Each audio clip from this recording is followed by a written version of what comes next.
muchas gracias a todos por el rato y por la atención. Vamos a comenzar con la práctica, con la charla. Va a ser sobre el empleo de megasonido en la extracción de aceite de oliva virgen. Esta tesis, como bien habló Ana Claudia, Capaz que se puede subir el micrófono un poquito para que te quede más alto. Muchas gracias. Pero ya tuve problemas yo. Muchas gracias. Como dice aquí, esta tesis ¿sí? Es dirigida por Adriana Gámbaro, ¿sí? Pero también comenzó siendo dirigida por la doctora Antonia Grompone hasta su fallecimiento y posteriormente ocupó su lugar el doctor Pablo Julián. Esta tesis de doctorado ¿sí? Fue financiada por ANI ¿sí?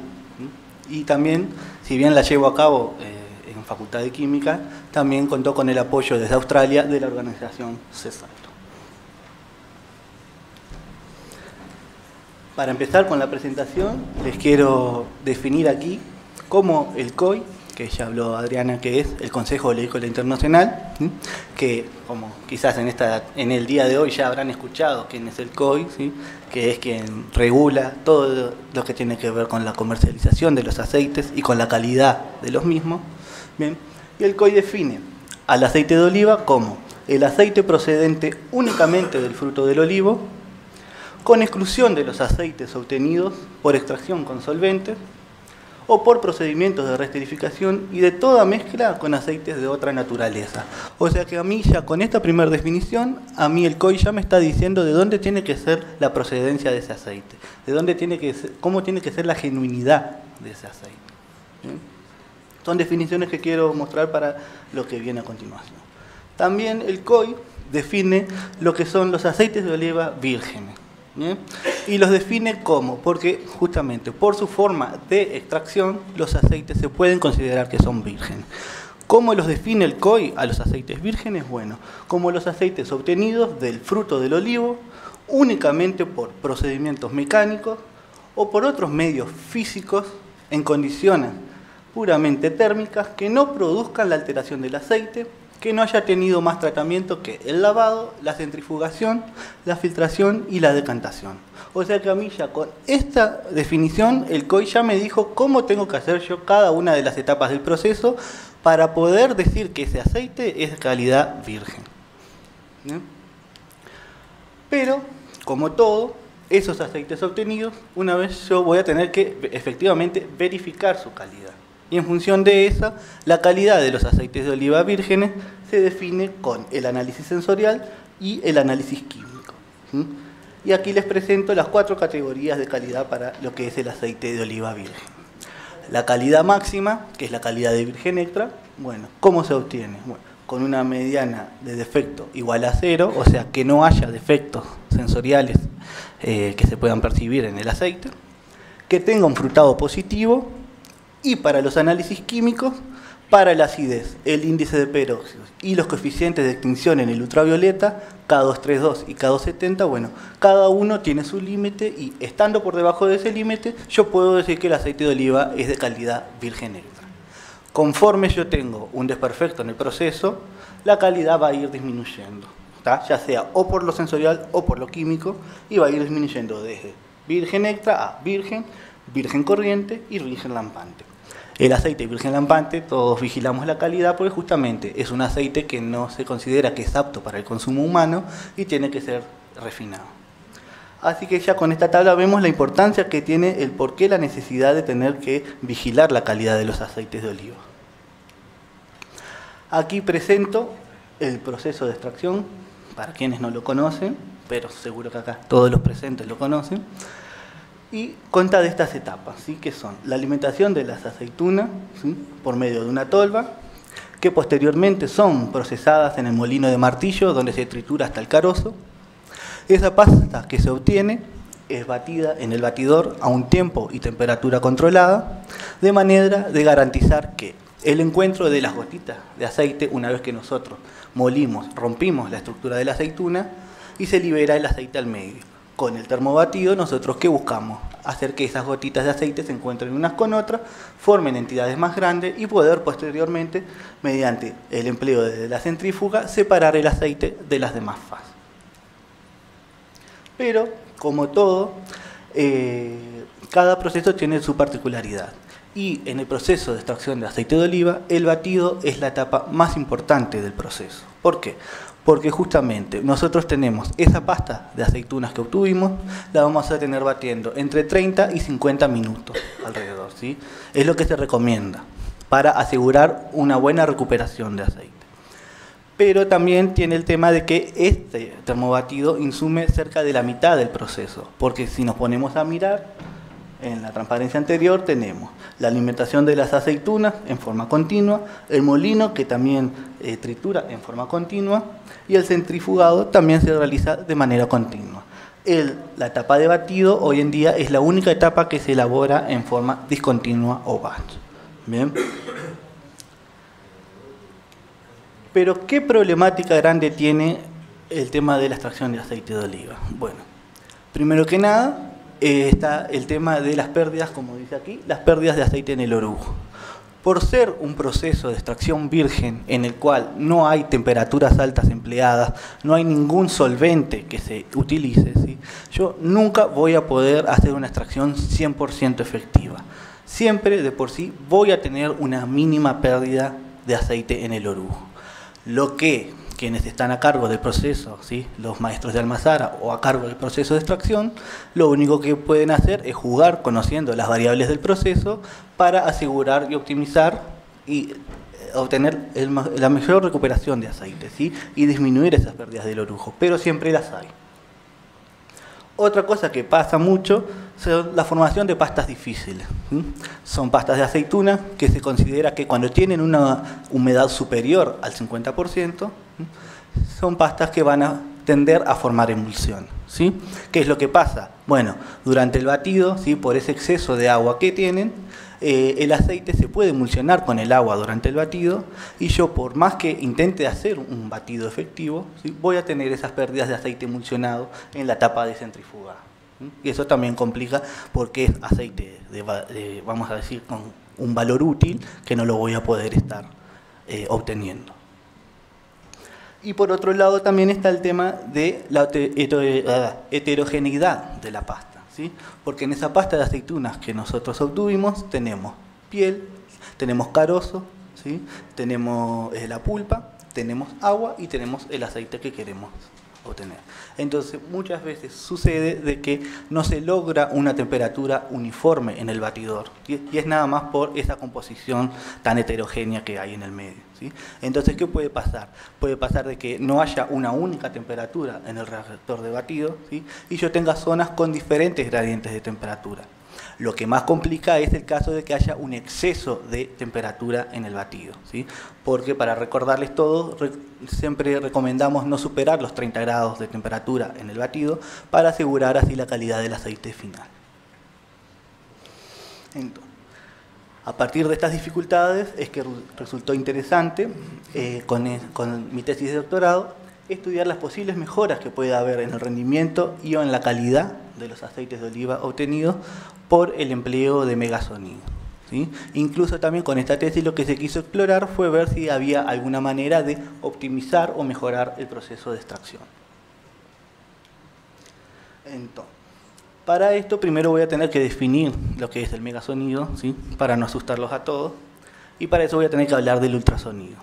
¿Qué es el ultrasonido? Como dice aquí, consiste de ondas de presión de sonido que atraviesan un medio a una frecuencia por encima de la cual es capaz de escuchar el oído humano. ¿Bien? Para que haya esa transmisión de sonido, tiene que tener un cuerpo que sea capaz de emitir sonido, que es, como dice aquí, el transductor. ¿Bien? Entonces, el ultrasonido se puede dividir en tres grandes regiones, que está el ultrasonido de baja frecuencia, que es cuando se trabaja alrededor de los 20 kHz, que genera alto rozamiento, un aumento de temperatura por la vibración que se genera en el medio, y con fuerte cavitación. ¿Qué es la cavitación? Es la explosión de burbujas, ¿sí? Yo tengo, imaginémonos un parlante que está emitiendo el sonido, genera presión en el medio, ¿sí? Y esta presión se traduce en burbujas de líquido que explotan, ¿sí? Eso es lo que es la cavitación. Que en el caso del ultrasonido de baja frecuencia, esa cavitación es grosera, es agresiva, ¿sí? Es una cavitación muy fuerte. Luego está el ultrasonido de potencia entre 20 y 100 kHz, que, como dice aquí, también puede suministrar una alta densidad de energía específica y también genera una cavitación fuerte, ¿sí? Y por otro lado está el ultrasonido de alta frecuencia, que comercialmente se conoce como megasonido, que es cuando se trabaja por encima de los 400 kHz.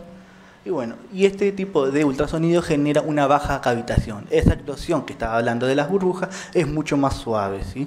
Este tipo de tecnología, el ultrasonido de alta frecuencia, también se usa para lo que es la limpieza de equipos sanitizantes para la medicina, ¿sí? Por justamente la suavidad con la que tiene su accionar. Pero ¿por qué es tan importante el megasonido? ¿Por qué es que llamó tanto la atención? Porque justamente por sus propiedades tiene un efecto de separación de partículas, ¿sí? Dentro de las formas que puede generar ese efecto de separación de partículas, acá les presento las dos más grandes. Una es el mecanismo de resonancia y el otro es de transmisión acústica. No voy a entrar en muchos detalles para no abrumarlo, pero les cuento. El mecanismo de resonancia, ¿qué dice? Que si yo tengo el cuerpo que emite el sonido, ¿sí? Va a emitir una onda de sonido que va a la pared opuesta y vuelve, y genera esas ondas que vemos aquí de resonancia. ¿Qué dice la teoría? Que justamente por la presión de sonido que hay en el medio, ¿sí? y esa onda estacionaria que se formó, ¿sí? Las partículas, por medio de su densidad y otros coeficientes, ¿sí? Pueden tender a agruparse en lo que son los nodos, que es la parte bajita de la onda, o en los antinodos, que es la parte alta. Y esto es lo que impulsa a lo que son las fuerzas de separación. ¿Bien? Luego está lo que es la transmisión acústica, que lamentablemente no quedó la animación. Pero ¿qué es lo que trata? Justamente, esa explosión de las burbujas genera lo que es un movimiento de flujos de masa, ¿sí? Y ese movimiento de flujos de masa es lo que ayuda al encuentro de las diferentes gotitas de otra fase y ayudan a su separación, ¿sí? Esto nada más para que puedan entender el por qué es que resultó interesante el empleo del megasonido en la industria alimentaria. Les muestro aquí unos ejemplos nomás del empleo en otros tipos de alimentos, ¿sí? En la industria, como es, por ejemplo, la separación de la grasa de leche en la industria láctea para separar los glóbulos grasos de la leche, la separación de aceite de palma asistido por ondas de ultrasonido de alta frecuencia, mejora en la extracción de aceite de palta mediante la aplicación de procesos sonofísicos y bueno, y los resultados que vamos a ver aquí, que es del empleo del megasonido en el aceite de oliva.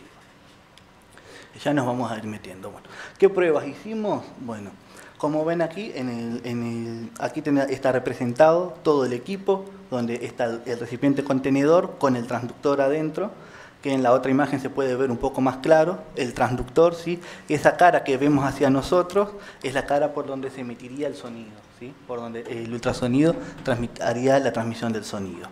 Donde se ve el agua es el lugar también donde iría la pasta de aceitunas para la aplicación de ultrasonido, ¿sí? Entonces, ¿qué hacíamos? Trabajábamos con dos transductores, uno de 400 kHz y otro de 2000, para justamente en esas dos frecuencias es donde las que en la industria se emplean para los procesos separativos. Entonces quisimos ver qué pasaba para cada una de las dos frecuencias específicas. ¿Qué hacíamos? Bueno, en la planta piloto Abencore, que tiene el mismo esquema de proceso que una planta industrial, hacíamos las pruebas de laboratorio, en donde aplicábamos el megasonido al final del batido y previo al centrifugado, ¿sí? Aplicábamos ultrasonido por 5 minutos. ¿Bien? Y luego separábamos y nos quedábamos con el aceite. Que acá les muestro, ¿sí? Para poder resumirlo y que no sea tan abrumador, ¿sí? Les muestro los efectos que estudiamos, ¿sí? Y los resultados que se obtuvieron. ¿Qué quisimos ver? Bueno, primero el efecto de la frecuencia con el agregado de agua. Entonces estudiamos la no aplicación de ultrasonido, que sería el 0 kHz, la aplicación de ultrasonido de 400 y de 2000 kHz contra sin agregar agua y un porcentaje de agregado de agua, que era alrededor del 15% del agregado de agua, ¿sí? ¿Qué resultado tuvimos? Que justamente se obtenían mejores rendimientos trabajando a 400 kHz frente a la no utilización de ultrasonido o frente incluso a los 2000 kHz. ¿Bien? También quisimos ver, bueno, con eso que les comentaba hoy de la teoría de la resonancia de onda, dijimos, ¿qué pasa si al recipiente le acercamos más el transductor a la pared opuesta y reducimos eso, ¿sí? Que encontramos que justamente no se encontró un efecto debido a la distancia del transductor a la pared opuesta. O sea que con este resultado nosotros ya nos está diciendo de que un mecanismo de resonancia por atrapamiento de partículas no estaría pasando, estaría ocurriendo la transmisión de sonido por la transmisión acústica, la explosión de las burbujas que les comenté. Para las otras dos experiencias directamente trabajamos solo con el transductor de 400 kHz, ¿sí? Y quisimos ver, bueno, ¿qué pasa si yo disminuyo el tiempo de batido, ¿sí? Aplicando ultrasonido? Bueno, no se encontró diferencia significativa en el empleo, en el batido de 10 y 30 minutos, pero sí se encontró que aplicando ultrasonido por 30 minutos el resultado era más significativo. ¿Bien? Luego dijimos, quizás los 5 minutos de sonicación era más que suficiente. ¿Qué pasa si reduzco el tiempo de aplicación de ultrasonido? Capaz que con eso también obtengo un buen rendimiento.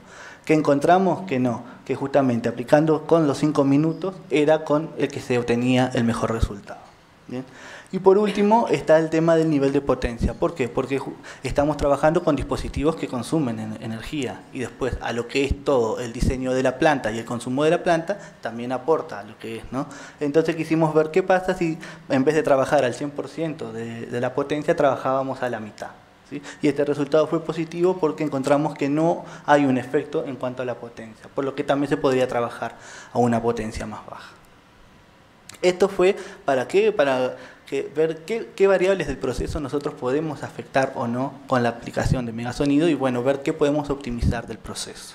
Esto fue todo lo que se hizo a escala de laboratorio. ¿Bien? Aquí les presento por si después quieren y hay tiempo de profundizar para que lean, porque aparte de estas pruebas hicimos otras para lo que es entender cómo... porque pasa, el sonido al atravesar un medio siempre pierde su potencia, su fuerza, ¿sí? Que es lo que se llama la atenuación. Entonces nosotros hicimos estudios de atenuación aparte, ¿sí? Con lo que era solamente teniendo agua en el recipiente, teniendo solamente pasta y con diferentes agregados de pasta en agua para ver justamente progresivamente cómo iba cambiando esa señal de sonido, ¿sí? Con ese otro experimento también nos sirvió para validar de que la forma en la que actúa el ultrasonido de alta frecuencia es por la transmisión acústica y no por el mecanismo de resonancia que recién les mandé, ¿sí? No quise profundizar más por un tema de tiempo y porque va por otro lado la presentación. Pero esto es lo que hicimos a nivel de laboratorio y después también lo que hicimos fue, bueno, ¿qué pasa si llevamos el ultrasonido a nivel industrial? Bueno, ¿qué pasó? El equipo de Pablo Juliano en Zairo, en Australia, ellos ya tenían su patente para la extracción con megasonido en aceite de palma. ¿Bien? Entonces habían desarrollado ese dispositivo de ultrasonido, el cual tiene 4 transductores acoplados, no sé si se logran ver, los 4 transductores acoplados en la pared, ¿sí? 2 de 400 y 2 de 600 kHz, ¿sí? Y bueno, y a través del flujo, a través de él es por donde pasa el flujo de masa. ¿Qué hicimos? Bueno, estas pruebas a nivel industrial las hicimos en Italia, ¿sí? En la ciudad de Andria. Trabajamos con aceitunas de la variedad Coratina del año 2016. Y bueno, no sé si logran ver en la foto, pero los transductores acoplados tienen unos canitos por donde se le hace circular agua. ¿Por qué? Porque justamente esos dispositivos eléctricos, al estar constantemente trabajando, se empiezan a calentar. Entonces, para evitar que haya un aumento en el rendimiento por un aumento de temperatura, lo que hacía era con un circuito de agua con un caudal de 7 litros por minuto, enfriábamos los transductores y nos asegurábamos de que solamente estaba habiendo el efecto del ultrasonido en el proceso. ¿Bien? Entonces, trabajamos a una capacidad de 350 kilogramos de pasta por hora y definimos el proceso de la misma forma que en el laboratorio. O sea, aplicábamos ultrasonido al final del batido, ¿sí? Previo a la centrífuga. Entonces hicimos dos formas. Con el dispositivo de ultrasonido apagado hicimos el proceso de extracción común al que le llamamos control y con el dispositivo prendido hicimos la extracción de megasonido.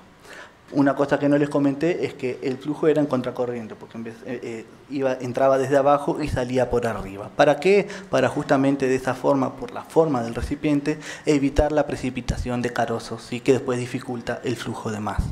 Por esa misma razón también es que en estas pruebas industriales no empleamos agua, ¿sí? Para justamente evitar esa precipitación. Porque la forma del dispositivo, ¿sí? es un rectángulo gigante. A la mínima aparición de agua, las semillas empiezan a sedimentar y no se puede continuar el flujo. Bien, entonces es por eso que en estas pruebas solamente lo hicimos sin agregados de agua. ¿Qué resultados obtuvimos? Bueno, para el aceite control obtuvimos un rendimiento de 13,4 y para la aplicación de megasonido logramos aumentar el rendimiento de la extracción a nivel industrial a 15,1. ¿Sí? Y ese aumento fue significativo desde el punto de vista estadístico. Esos aceites yo me los traje de Italia para Uruguay y con el panel de cata y el laboratorio de grasas y aceites determinamos la calidad de los aceites. ¿Bien? ¿Qué resultados obtuvimos? Primero, ven que tenemos los dos aceites representados ahí, el control y el megasonido, y tenemos el frutado, el amargo, el picante y los demás atributos positivos que ayudan a describir el frutado. Mirando así a primer vistazo vemos de que no hay ningún defecto de proceso, por lo tanto desde el punto de vista sensorial ambos aceites son virgen extra, ¿sí?, respecto a la calidad. También si miramos no hay ninguna diferencia, ¿sí?, en el perfil sensorial entre las dos muestras. Por lo tanto, la aplicación de megasonido de alta frecuencia no tiene ningún efecto sobre el perfil sensorial. ¿Bien? Eso por un lado. Y aquí les muestro también los resultados químicos, ¿sí?, para la acidez, el índice de peróxidos, los coeficientes de extinción en el ultravioleta K232 y K220 y los ésteres etílicos. Si miran, ven que puse también los límites para la calidad virgen extra para cada uno de los análisis, ¿sí? Tanto el contenido de polifenoles como los tocoferoles no llevan límite porque justamente son los antioxidantes naturales. Cuanto más contenido tengan, mejor.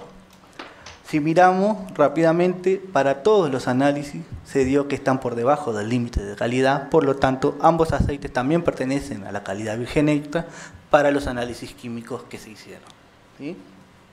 Pero en rojo resalto los análisis en los que hubo diferencia significativa y que fue que para el índice de peróxido el aceite por megasonido tuvo un índice de peróxidos menor, para lo mismo que para el coeficiente de extinción K232, y en el contenido de polifenoles se logró tener un mayor contenido de polifenoles y fue significativo respecto al aceite control, por lo que el aceite de oliva para su vida útil iba a estar mucho mejor protegido. ¿Bien?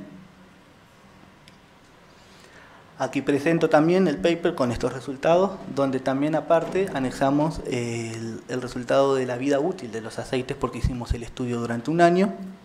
Y aparte también, no me da el tiempo de presentarlo en esta presentación, también hicimos una experiencia con otra tecnología que fue el microondas, como oportunidad de establecer un proceso continuo. Pero eso quedará para otra presentación.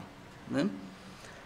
Así que, para redondear entonces, la aplicación de megasonido sin agregado de agua logró aumentar el rendimiento industrial del aceite de 13,4 a 15,1. Y las mejores condiciones para aplicar ultrasonido es operando a 400 kHz. ¿Bien? Se pudo constatar con esta tesis que el mecanismo por el cual el megasonido actúa sobre el aceite de oliva no se debe solamente a fenómenos de formación, ¿sí?, de ondas de sonido, sino que hay un impacto por la formación de burbujas en el sistema. ¿Bien? Y la aplicación de megasonido en la extracción de aceite de oliva no modifica ni la calidad ni la vida útil de los aceites obtenidos. Terminamos por aquí la presentación.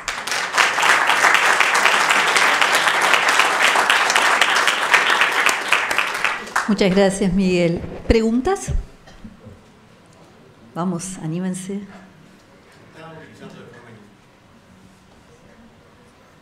¿Se está utilizando ya de forma industrial el sistema? No, todavía no, porque justamente esto en realidad fue todo un tema que viene de años atrás que se ha ido llevando a diferentes escalas, ¿sí? Primero lo hicieron en Italia a 350, y después al año siguiente lo hicieron en Australia, ¿sí?, a 2000, y bueno, vino la pandemia, pero la idea era llevarlo en Estados Unidos, estaban consiguiendo para también trabajar y probarlo a lo que era 6.000 toneladas por hora, pero bueno, eso quedó medio parado ahora con el tema de la pandemia.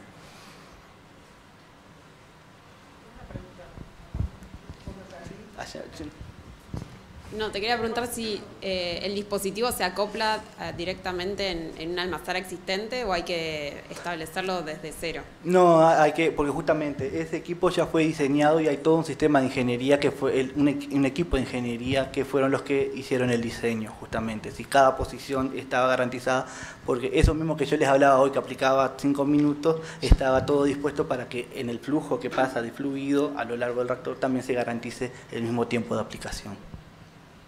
Sí, sí. Perdón, yo me perdí un poco, pero el porcentaje de extracción de aceite, ¿cómo fue que cambió? Aumentó, aumentamos el rendimiento de 13,4 a 15,1. ¿Sí? Obtuvimos más aceite aplicando megasonda.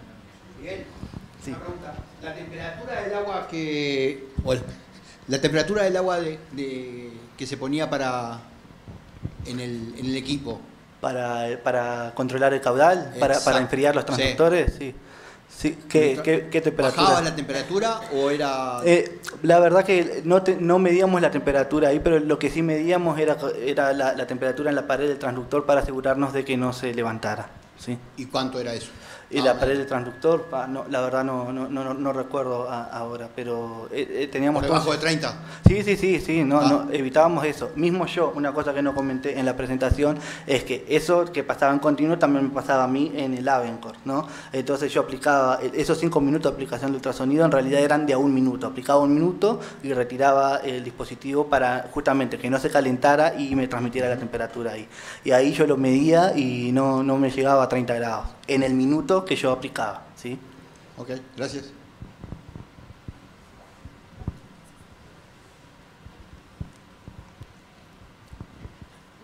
¿No hay más preguntas?